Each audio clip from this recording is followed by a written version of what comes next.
खून कब तक बहेगा, हम बच्चियों की जान कब तक जाएगी। ऐ मौला अब हमें बाप नहीं चाहिए, अब तो रसूल पाक चाहिए। नारे तकबीर, नारे रिसालत, नारे रिसालत। सरकार की आमद, सरकार की आमद, दिलदार की आमद, मक्की की आमद, मदनी की आमद।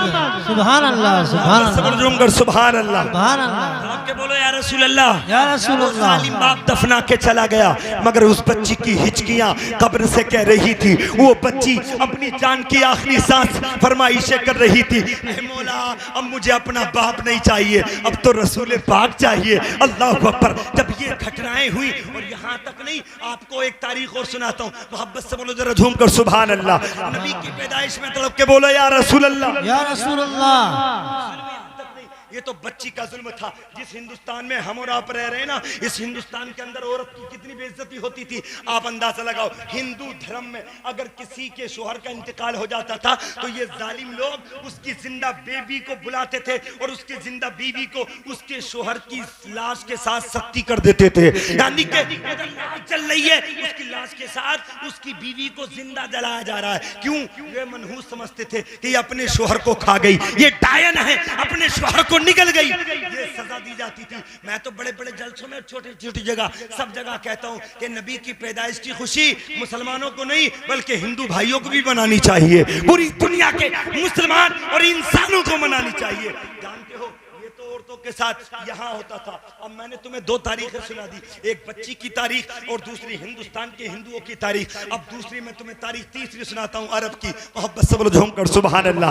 वो अरब कि जिस जगह पूरी दुनिया में आज इज्जत की जगह है वो अरब। अरब के अंदर जब मेरा नबी तशरीफ नहीं लाया था तो जानते हो अगर अरब में किसी का शोहर इंतकाल हो जाता था तो उसकी बेवा औरत को बुलाते थे, जालिम पकड़ के धक्के मार मार के घर से निकालते थे और उस बेवा को बयाबान जंगल में, सुनसान जंगल में एक झोपड़ी बना के उस बेवा को झोपड़ी में रखते थे। कोई पूरे 1 साल तक उससे पूछने नहीं जाता था। इतना पानी दिया जाता था जो 365 दिन में पानी पी सके, इतना एक जोड़ी कपड़ा दिया जाता था। अब जरा सोचो मांडली के सुन्नी मुसलमानों, अगर हमें 365 दिन में एक बार इतना पानी दिया जाए तो मौसम तो 3 तरीके के आते हैं, बरसात भी आती है, गर्मी भी आती है, जाड़ा भी आता है। बेवा तो पूछो उसके पास इतना ही पानी है जितना के पी सके। अगर उसे नहाने की जरूरत होती होगी तो बेचारी गंदी रहती होगी, पसीना आता होगा, नहाने के लिए पानी नहीं होता था। एक जोड़ी कपड़े होते थे, पसीने में तरबतर हो जाते थे, बदबू आने लगती थी। बेचारी बहुत सी बेवाएं तो घुट घुट कर उसी झोपड़ी में मर जाती थी। अगर कोई बेवा बच जाती थी जिंदा तो ये जालिम अरब के लोग उसको हाथ पकड़ के पूरे मक्के की, पूरे अरब की गलियों में घुमा के रुसवा करते थे और उसके आंगन में, उसके दामन में ऊंट की मैंगनियां भर देते थे और ऊंट की मैंगनियां भर के उससे कहते थे कि अरब के चारों रास्तों पे तुम ऊंट की मैंगनियां बखेरो ताकि ये पता चल जाए कि ये औरत बेवा ऐसी है जो अपने शोहर को खा गई। अल्लाह अकबर। मैं तो ये बात कहा करता हूँ जितना खुशी मर्दों को करना चाहिए उससे ज्यादा खुशी नबी की पैदाइश पे हमारी औरतों को करना चाहिए। सोचो बच्चियों की इज्जत नहीं, हिंदुस्तान में हिंदू बहनों की इज्जत नहीं, अरब के अंदर बेवाओं की इज्जत नहीं। और बहुत अच्छी तारीख अभी कारी रईस साहब ने सुनाई, एक तारीख और सुनाता हूँ उसके बाद तकरीर समेटता हूँ। मोहब्बत के साथ बोलो झूम कर सुभान अल्लाह। एक तारीख वो भी मुझे याद आती है। एक यूरोप में एक खेल खेला जाया करता था जिसका नाम था रक्से बिस्मिल। क्या नाम था? रक्से बिस्मिल। उसमें क्या होता था 365 दिन में एक दिन बादशाह चुनता था और उस चुनाव के साथ उस दिन में 365 दिन में एक दिन जवान लड़की, खूबसूरत लड़की आती थी और उस बीच मैदान में तमाम जनता के सामने नाचती थी, डांस करती थी। नाचते नाचते जब वो खूब जोश में आती थी तो जल्लाद आता था, अपने आंखों से जुल्म की पट्टी बांध के उस बेटी की जवान गर्दन पर तलवार चलाता था। गर्दन कट जाती थी और जिस्म घूमता रहता था, खून के कतरे टपकते थे तो तमाम लोग यूरोप के तालियां बजाते थे। देखो खेल कितना अच्छा है, गर्दन कट गई, जिस्म नाच रहा है, गर्दन कट गई, लाश कांप रही है। एक चुनाव हुआ, अभी मेरा नबी तशरीफ ले लाया, हिंदुस्तान की औरत की बेइज्जती हो रही है, अरब की बेवाओं की जिल्लत हो रही है, यतीम बच्चियां जिंदा दरगोर हो रही है। अभी आमना के लाल तशरीफ नहीं लाए।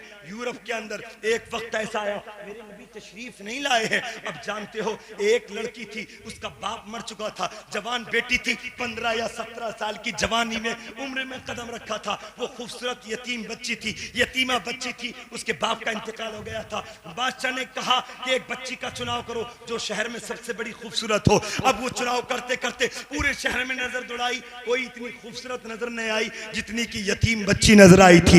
ये जालिम 10-15 गुंडे जालिम बादशाह के चेले चपाटे इकट्ठा होके यतीम बच्ची के घर पर पहुंच जाते हैं और बेवा के दरवाजे को खटखटाते हैं। बेवा कहती है कौन? इन्होंने कहा हम बादशाह के फौजी हैं, अपना दरवाजा खोल दो। इस साल चुनाव में तुम्हारी बेटी का नाम निकला है, इस साल तुम्हारी बेटी की गर्दन उड़ाई जाएगी, इस साल तुम्हारी बेटी बीच जनता के सामने डांस करेगी, उसकी लाश को घुमाया जाएगा।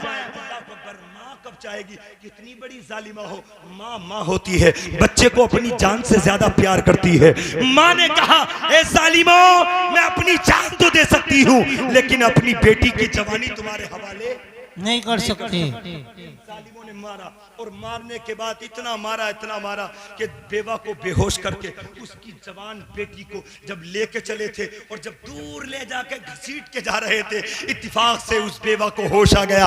और जब उस बेवा को होश आया, अपनी आंखों से अपनी बेटी की बेइज्जती देखी तो उस बेवा ने रब की बारगाह में कहा था, या अल्लाह अब मुझे अपना शोहर नहीं चाहिए, अब तो रसूले गोहर चाहिए। सुभान अल्लाह, सुभान अल्लाह, सुभान अल्लाह, सुभान अल्लाह, सुभान अल्लाह। मुझे शोहर नहीं चाहिए, अब तो रसूले गोहर चाहिए। अल्लाह अकबर। मेरी बस्ती के सुन्नी मुसलमानों, तारीख सुनो। उस बच्ची को लेकर जब चले बीच मैदान में, जब बच्ची पहुंची, यतीमा बच्ची जिसके बाप का इंतकाल हो गया था, वो बेवा की जवान बच्ची, 17 साल नौजवान खूबसूरत बच्ची जब बीच मैदान में जाती है, ये जालिम तालियां बजाने के लिए तैयार बैठे हैं। अब वो बीच मैदान में आई तो फौरन जल्लाद कहता है, ए बेटी डांस करो, रक्स करो, नाचो, ठुमके लगाओ। इस बच्ची ने, गैरतमंद बच्ची थी, कहा मेरे बाप ने कभी मुझे नाचना नहीं सिखाया, मेरी माँ ने कभी मुझे ठुमके लगाना नहीं सिखाया। मैं अपनी माँ और बहनों से कहूंगा, अगर तुम्हारे सामने छोटी छोटी बच्चियां हैं, तुम्हारे सामने छोटी छोटी बहनें हैं, तो वो बहन फख्र से सर ऊंचा ना करे जिसकी छोटी बहन तुम्हारे सामने डांस करे। लानत है उस बाप की जिंदगी पर जिसके सामने उसकी बेटी डांस करे, जिस माँ के सामने उसकी बेटी डांस करे, उस माँ की ममता पर लानत है। इसलिए कि मुसलमान नाचने के लिए नहीं आए हैं, मुस्तफा की शरीयत पे चलने के लिए। सुभान अल्लाह, सुभान अल्लाह।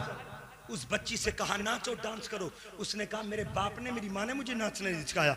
अल मुख्तसर मारते मारते इतनी ज्यादती की, बेचारी वो बेवा की मजबूर बेटी नाचना जब शुरू करती है, जब डांस करना शुरू करती है, जैसा भी उससे आया, जब उसने नाचना शुरू किया, उस जालिम ने जब खूब जिस्म में गर्मी आ गई, खूब बदन में गरमाई आ गई, तलवार, जहरा आलूदा तलवार लेके आता है और बीच मैदान में आने के बाद उस नाचती हुई जवान बेटी की गर्दन पे जब तलवार मारी तो गर्दन कटकर अलग गिर गई। जिस्म घूमता रहा, जिस्म नाचता रहा, खून के कतरे गर्दन से टपकने लगे, खून के फुहारे निकलने लगे। तमाम लोगों ने सीटियां बजा दी, तालियां बजा दी। खेल कितना अच्छा है, मजा आ गया।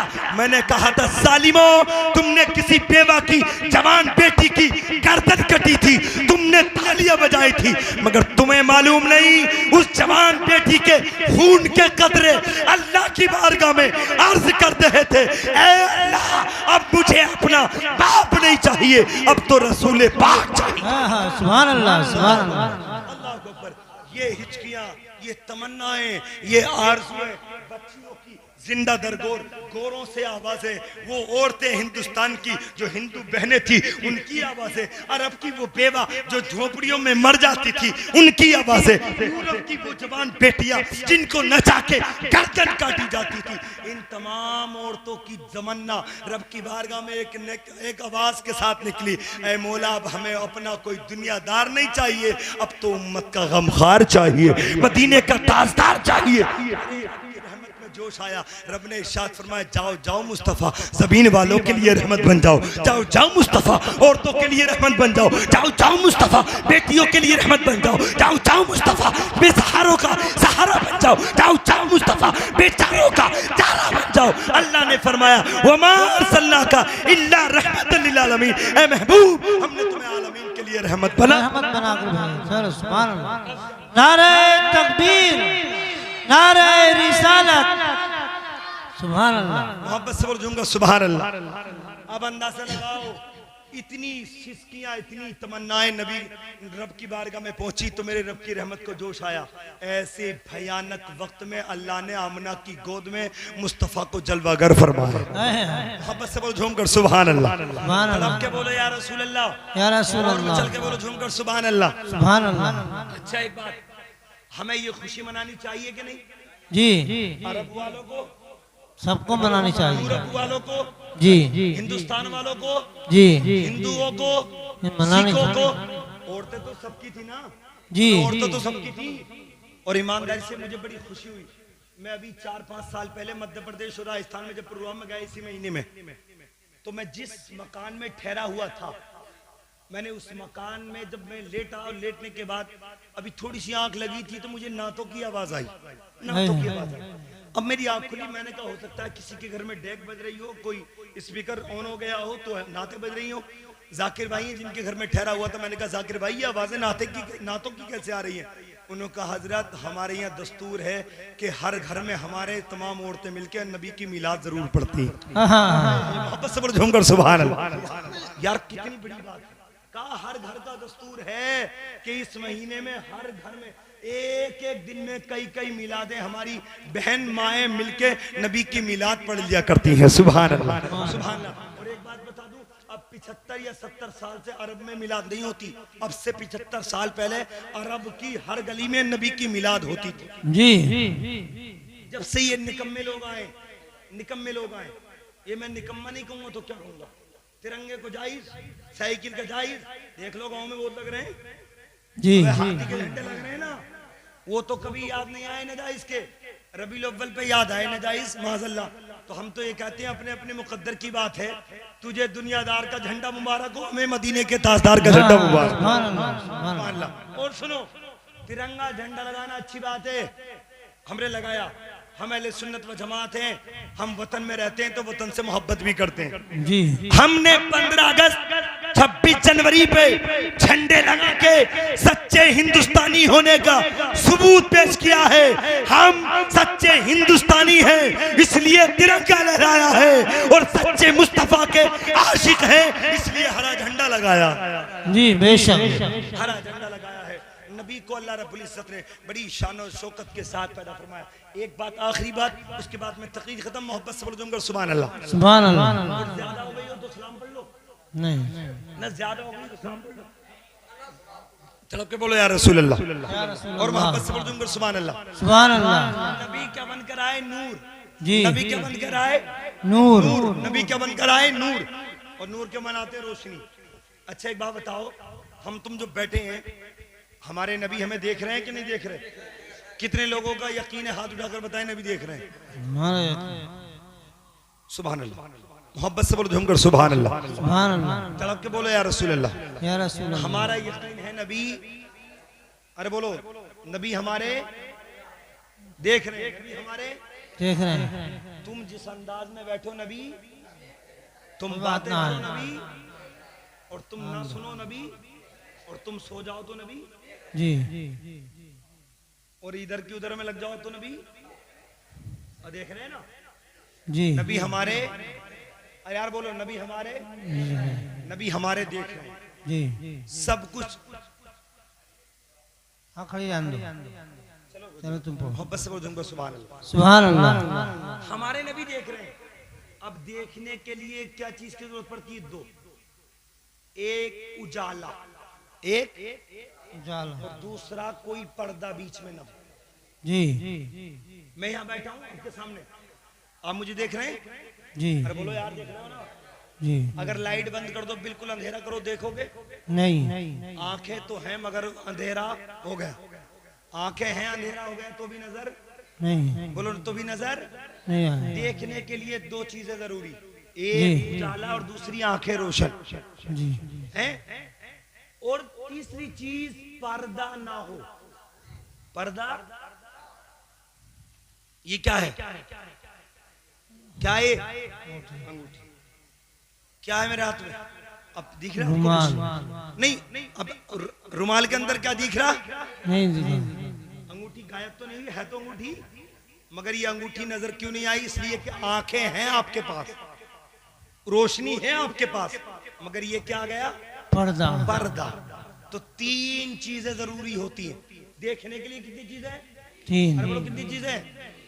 किसी नाबीना से पूछो तुम्हें मस्जिद नजर आ रही है, देखे, उजाला भी हो और पर्दा भी ना हो, देखे नहीं। क्योंकि आंखें भी होना, अब तुम पे आंखें भी हैं, उजाला भी है, मगर अंगूठी दिखी नहीं। बोलो क्यों? इसलिए कि पर्दा आ गया। अब मैं तुम्हें बड़ी प्यारी हदीस से बात सुनाता हूँ, मोहब्बत से बोलो झूमकर सुभान अल्लाह। तड़प के बोलो या रसूल अल्लाह। मेरे नबी, तुम्हारे नबी, कायनात के नबी, नबियों के नबी, आमना के लाल जब तशरीफ फरमा हुए आमना की गोद में, मोहब्बत से बोलो झूमकर सुभान अल्लाह। नबी पैदा हुए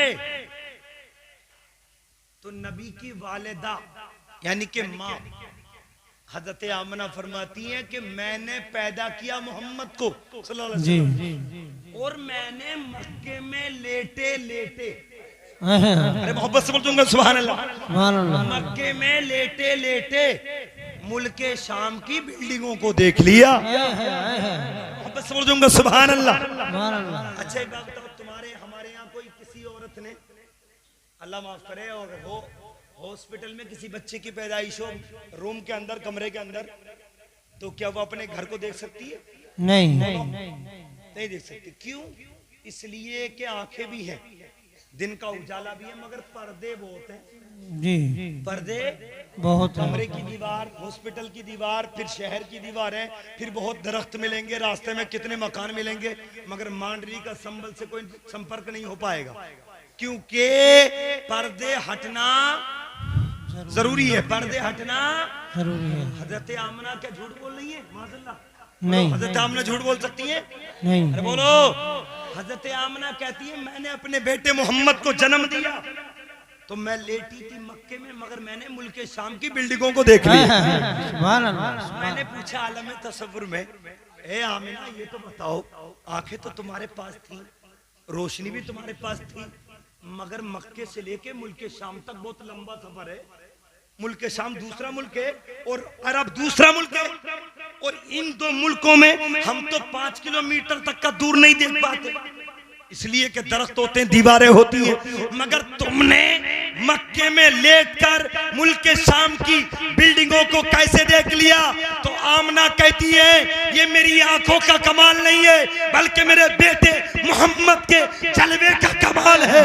जब मेरा बेटा मोहम्मद मेरी गोद में आया तो अल्लाह रब्बुल इज्जत ने मेरी निगाहों के सामने से तमाम पर्दे उठा दिए, मैंने मक्के से मुल्क शाम को देख लिया। सुभान अल्लाह, सुभान अल्लाह।